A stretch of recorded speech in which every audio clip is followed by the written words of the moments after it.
On today's Minute of the Apes, what's the teaser going to be, guys? Come on. Friday. Pick your name. Pick your name. Pick my name day. Pick my nose. Pick my nose. Take your sticky paws off me, damn dirty ape! Exercise with an ape maker, human down. Then talks. With a divine bound. We are determined to know what the apes want. War or peace? They are a good human. It's a good human. And if it is man's destiny one day to be dominated, then, oh, please, God, let him be dominated by such as you.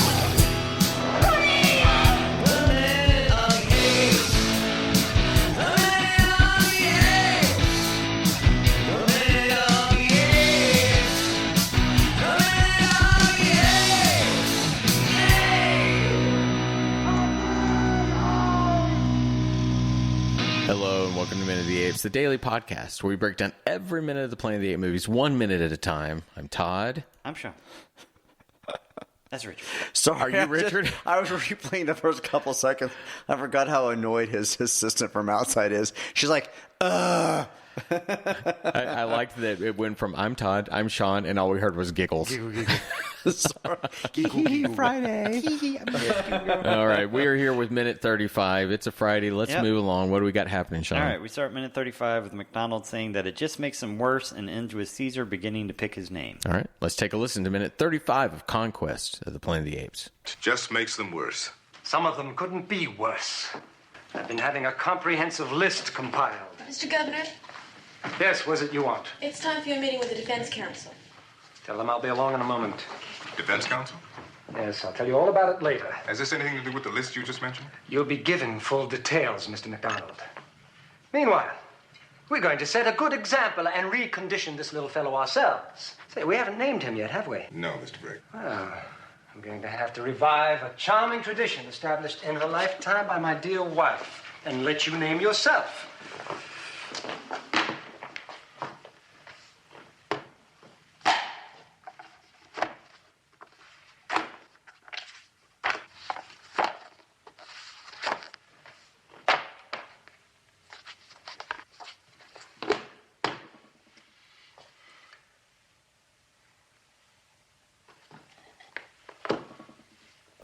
As Minute 35, we have courtyards worth of gorillas, chimpanzees, orangutans, imported apes, Caesar, and a planet's worth of humans. I would like to announce right off the bat that I at least have 3 notes for today instead of just 1 from yesterday. So, sorry, the assistant walks in and goes, it's time for your meeting with the Defense Council.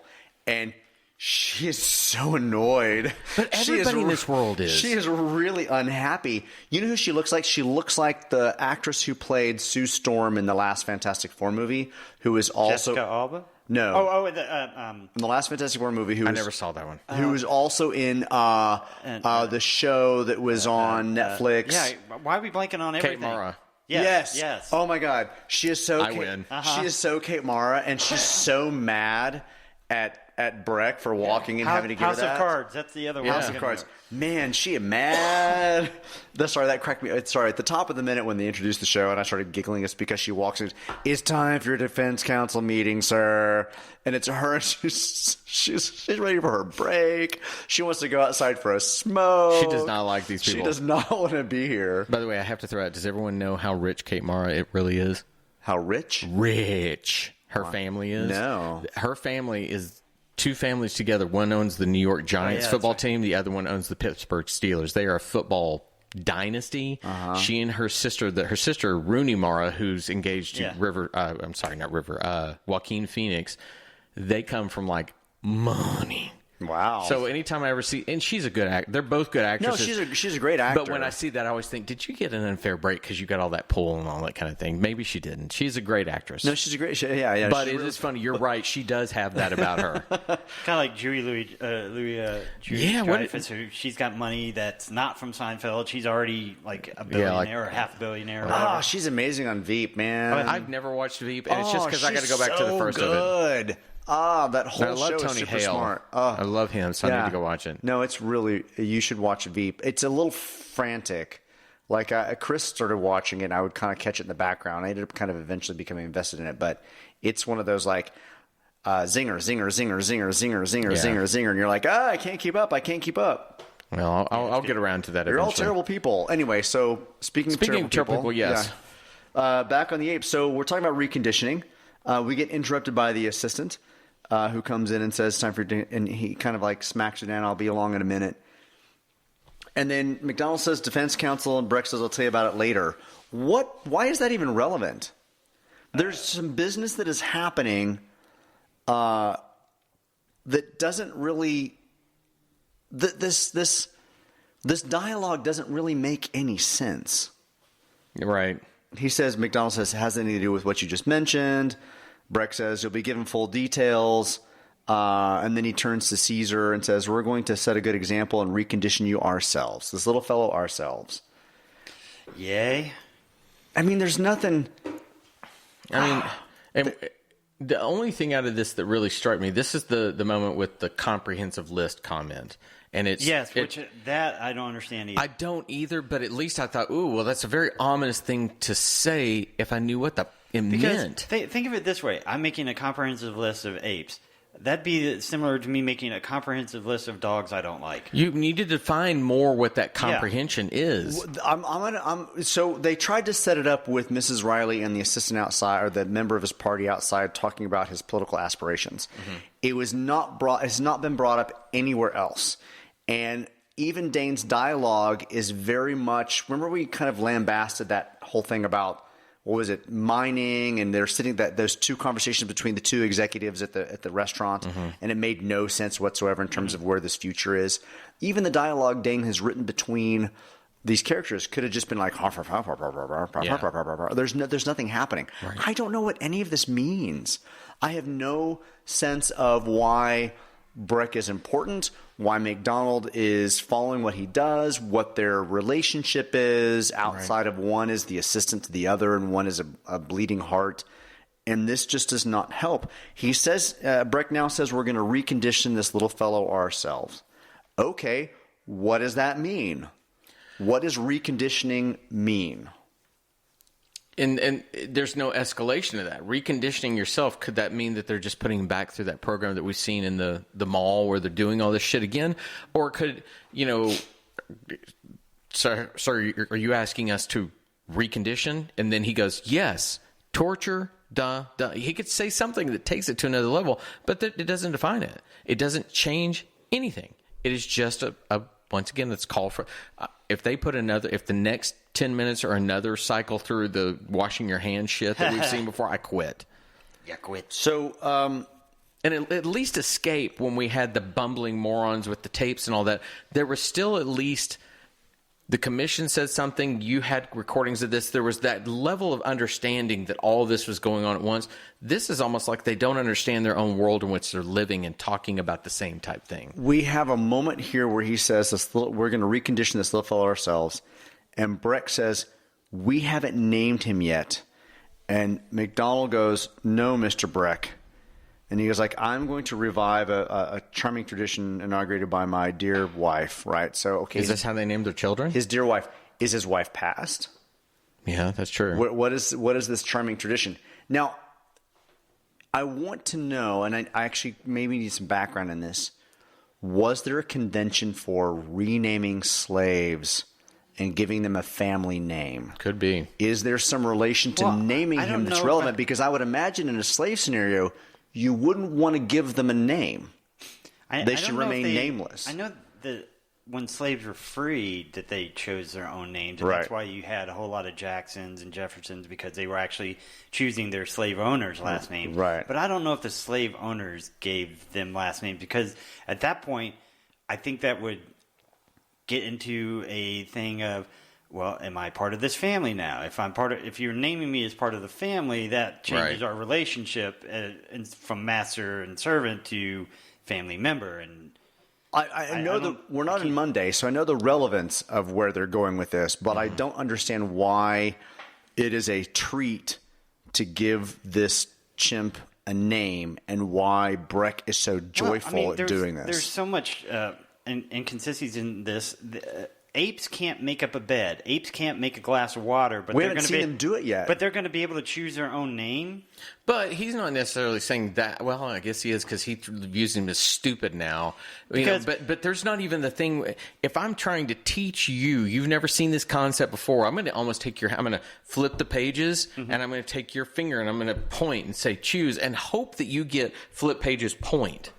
Yeah. So if I just spoke another language, didn't speak English, and you were trying to tell me this is how we choose your name, I wouldn't know that means that's who I am now. So all I know is you're telling me open a book and point at something. So you could open it, and since we're in the seas, and you could point to cock, and your name's now Cock. Great, we're going to have a movie about cock. Yeah. So Breck walks to the bar, and there's a set of encyclopedias above that they all look the same. Breck grabs a book off the case after he's saying, we're going to name you. He throws it down on a table. He then kind of does this like brutish knock on the book, open the pages, stomp his hands on the book, and then he's expecting Caesar to mimic that moment. Right. And that's kind of about where the minute ends. Now, I will say this. When I was a kid, we adopted a new dog from a rescue. Mm-hmm. And I said, I don't know how to name this dog. I got out the encyclopedia.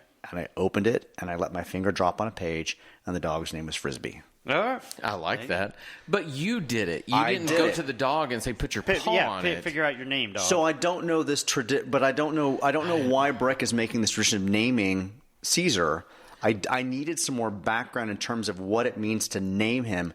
And again, I go back on this idea that you wouldn't name somebody. You'd give them a name because you're giving them a new identity. We go back in these films now using terms like Caesar and Salome, and you're using names of historical past. Mm-hmm. Why not? And you're going to treat this as, again, a Moses type situation where he's going to lead his people. That's what you're setting up.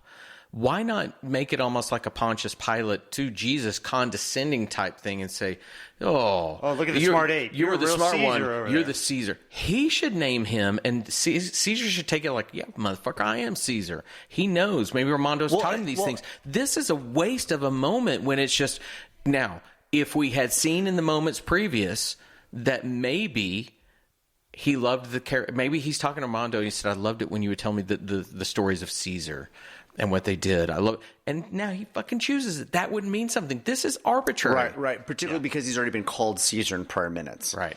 I mean, it's not like this is we've had the disconnect of whether he was Milo or whether he was Caesar. Mm-hmm. And this would be that moment where he becomes that thing. Yep. And we haven't because he's already been named Caesar. Yeah. We'll find out what name he picks next week. We don't know yet. True. He could end up with ampersand. It could be a monkey. Well, that's the reason when I was sitting there trying to say what C's could he get, and of course I went for cock, but he could get colon, colonoscopy. But that's not where he pulled the encyclopedia off of. I mean, Breck grabbed the W's. True. Maybe it's William Shakespeare's works. W's. Caesar. I don't know. It was just. Oh man, this. Okay, and so he's been called Caesar before, and it just so freaking happens he pulls. That's Monday. This is Monday. All I'm going to say is we are in Dickensian coincidental structures now where things occur like this. Stupid, just stupid. There's no tension in what's happening. Right. Breck is now drinking his bourbon. McDonald is kind of guiding Caesar around. We don't have any shots to understand why Caesar even cares about these people or what he's doing. There's no sense of peril for Caesar.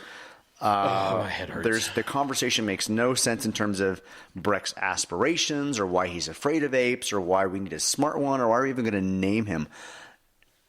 I will pull back. This is one of the. I had just had a moment. I had a moment where I was upset with this film, and it happens. We always say we love these films, but we can sometimes be critical. I'm having a moment of being super critical of what is happening right here, and it is not necessarily indicative of how I feel about the movie overall. But this moment is this breaking it down minute by minute. I'm really frustrated by what's happening in this scene. All right, so that's you want to save that for next week? Yeah. Okay. All right, then. I guess I will shut down the week if there's nothing else. And Shut it down. The lead prosecutor, Richard, said tomorrow he's calling in a key witness, and he's going to tear this apart. All right, everyone have a great week, and we'll see you later. Bye. Bye, everybody. The minute of the apes. The